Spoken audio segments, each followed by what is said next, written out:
قبر کی پہلی رات ہم سے کیا کہہ رہی ہے؟ اے غافل، میرے پیش آنے سے پہلے مجھ سے واقف ہو جا، ورنہ پھر بہت پچھتائے گا۔ میں وہ رات ہوں جو ہر ایک کو پیش آتی ہوں۔ یاد رکھ، تجھ کو اور سب کو ان قریب پیش آ کر رہوں گی۔ اپنے پیش آنے سے پہلے میں نے تجھے خبردار کر دیا ہے، میں خاک کے نیچے سخت اندھیری رات ہوں، لہذا روشنی کا سامان اور اعمال صالح کا چراغ لے کر آنا۔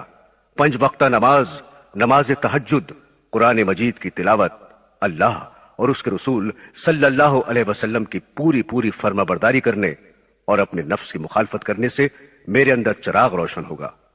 کر زمین کے نیچے جانے کی بھی فکر، اونچے اونچے یہاں تو بنوائے محل، روشنی کی قبر کا سامان کر، کام جو کرنے ہیں کر لے آج کل۔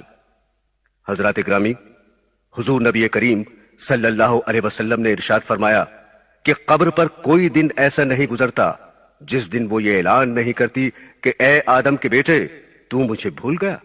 میں تنگی و تنہائی کا گھر ہوں، میں کیڑوں کا گھر ہوں، میں وحشت کا گھر ہوں۔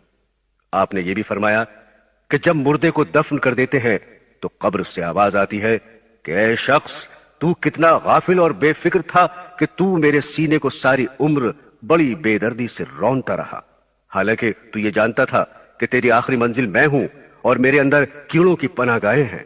میں رنج و تکلیف کی جگہ ہوں، میں وہ ہیبت ناک مقام ہوں جہاں صرف اندھیرا ہی اندھیرا ہے۔ لیکن افسوس کہ تو نے کبھی نہ سوچا اور ساری عمر غفلت میں برباد کر دی، لہٰذا اب بھی جاگ جا، ذرا خواب غفلت سے ہوشیار ہو، نہ غافل ہو، اتنا خبردار ہو۔ میرے دینی بہنوں اور بھائیوں، ہم اپنی بدعمالیوں کی وجہ سے اپنی اصل اور آخری منزل کو بھول گئے۔ ہم اپنے دنیا میں آنے کا منشا و مقصد بھول گئے۔ ہم اپنی جان کنی کی آنے والی سختی کے وقت کو بھول گئے۔ ہم اپنی موت و قبر اور وہاں کی تنگی و بے بسی کو بھول گئے۔ ہم قبر کے عذاب اور منکر نکیر کے سوالات کے وقت کو بھول گئے۔ ہم قیامت کے دن کے حساب و کتاب اور خداوند تعالیٰ کے سامنے کھڑا ہونے والے دن کو بھول گئے۔ ہم پل صراط پر سے گزرنے اور دوزخ کے عذاب کا خوف و خطر بھول گئے۔ ہم دنیا اور دنیا کے مال و خیال اور اس کے کاروبار کے علاوہ سبھی کچھ بھول گئے۔ ہم دنیا کے حرص و طمع اور مال جمع کرنے کی دلدل میں پھنس گئے۔ ہم دنیا کے بندے اور اعمال کے اعتبار سے گندے بن گئے۔ دنیا ہماری طبیعت میں اور رگ رگ میں رچ بس گئی۔